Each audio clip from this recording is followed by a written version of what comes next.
Hello friends, आज हम class 10th English का चैप्टर नंबर 3 का second part the black aeroplane पढ़ेंगे। द ब्लैक एरोप्लेन ये कहानी है एक पायलट की जो फ्रांस से इंग्लैंड के लिए प्लेन उड़ा रहा था और उसके प्लेन का नाम था ओल्ड डकोटा। और ओल्ड डकोटा प्लेन उड़ाते वक्त वह सोच रहा था कि इंग्लैंड लैंड करने के बाद वह अपने परिवार से मिलेगा, उनके साथ बैठकर नाश्ता करेगा। तभी वह अपने सामने काले बादल देखता है। काले बादल देखते ही वह समझ जाता है कि आज मौसम ख़राब है और तूफ़ान आया हुआ है, उसे वापस चले जाना चाहिए था।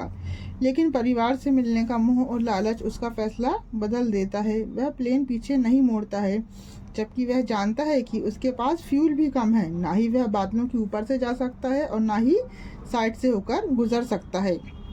लेकिन परिवार से मिलने का लालच और सपना उसे आगे बढ़ने के लिए मजबूर कर देता है और वह बादलों के बीच में चले जाता है। और वहां पहुंचने के बाद वह खुद को काले घने तूफानी बादलों में फंसा हुआ पाता है। वहां पहुंचते ही उसके प्लेन के इंस्ट्रूमेंट काम करना बंद कर देते हैं और उसका कंट्रोल रूम से कनेक्शन टूट जाता है। वह घबरा जाता है, परेशान हो जाता है और उसे कोई उम्मीद नज़र नहीं आती। तभी उसे एक लाइट नज़र आती है, एक प्लेन की लाइट नज़र आती है। वह प्लेन होता है एक ब्लैक एरोप्लेन, जिसके अंदर एक पायलट बैठा होता है जो उससे कहता है कि फॉलो मी। वह प्लेन के पीछे पीछे चल देता है।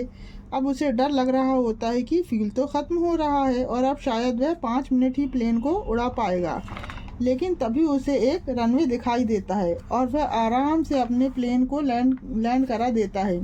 जैसे ही लैंड कराने के बाद वह बाहर निकलता है, वह तुरंत कंट्रोल रूम जाता है और पूछता है कहाँ है वह पायलट, उस ब्लैक एरोप्लेन का पायलट जिसने मुझे इतनी बड़ी मुसीबत से निकाला, मेरी और सारे पैसेंजर्स की सबकी जान बचा दी।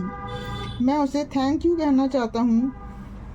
इस बात पर कंट्रोल रूम में खड़ी लड़की ज़ोर ज़ोर से हंसने लगती है और कहती है कि सर, ख़राब मौसम होने की वजह से आज तो कोई और प्लेन उड़ा ही नहीं। फिर वह कौन था जिसने उस पायलट की और सभी पैसेंजर्स की जान बचाई और उस प्लेन को काले बादलों से बाहर निकाला? तो ये कहानी थी ब्लैक एरोप्लेन की। अगर आपको ये वीडियो पसंद आए तो प्लीज़ इसे सब्सक्राइब कीजिए, लाइक कीजिए। Thank you.